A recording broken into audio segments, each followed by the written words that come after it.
أعوذ بالله من الشيطان الرجيم.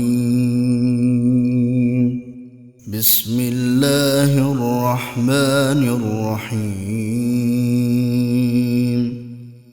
هل أتى على الإنسان حين من الدهر لم يكن شيئا مذكورا إنا خلقنا الإنسان من نطفة أمشاج نبتليه فجعلناه سميعا بصيرا إنا هديناه السبيل إما شاكرا وإما كفورا إنا أعتدنا للكافرين سلاسل وأغلالا وسعيرا إن الأبرار يشربون من كأس كان مزاجها كافورا عينا يشرب بها عباد الله يفجرونها تفجيرا يوفون بالنذر ويخافون يوما كان شره مستطيرا ويطعمون الطعام على حبه مسكينا ويتيما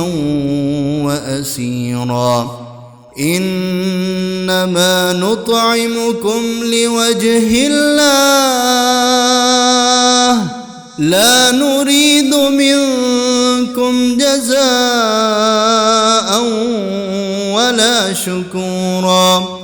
إنا نخاف من ربنا يوما عبوسا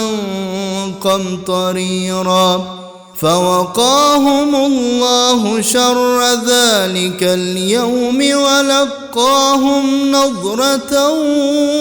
وسرورا وجزاهم بما صبروا جنة وحريرا متكئين فيها على الأرائك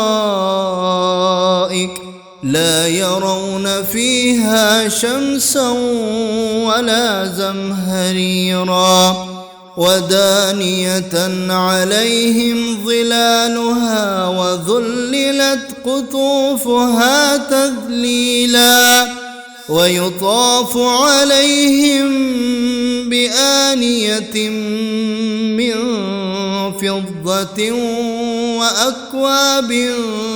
كانت قوارير من فضة قدروها تقديرا ويسقون فيها كأسا كان مزاجها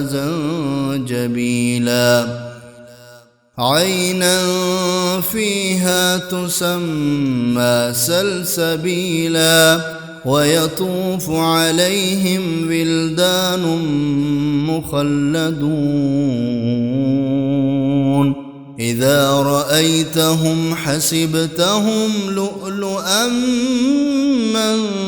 منثورا وإذا رأيت ثم رأيت نعيما وملكا كبيرا عاليهم ثياب سندس خضر واستبرق وحلوا أساور من فضة وسقاهم ربهم شرابا طهورا إن هذا كان لكم جزاء وكان سعيكم مشكورا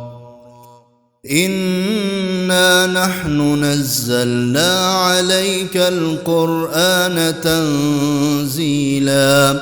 فاصبر لحكم ربك ولا تطع منهم آثما أو كفورا واذكر اسم ربك بكرة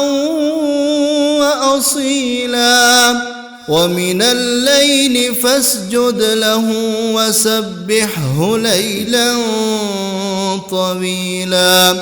إن هؤلاء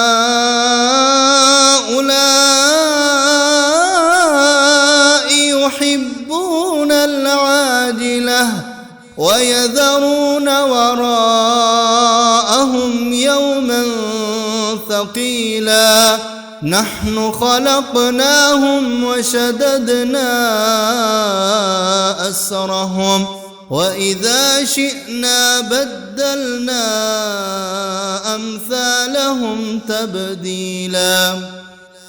إن هذه تذكرة فمن شاء اتخذ إلى ربه سبيلا وما تشاءون إلا أن يشاء الله إن الله كان عليما حكيما يدخل من يشاء في رحمته والظالمين أعد لهم عذابا أليما.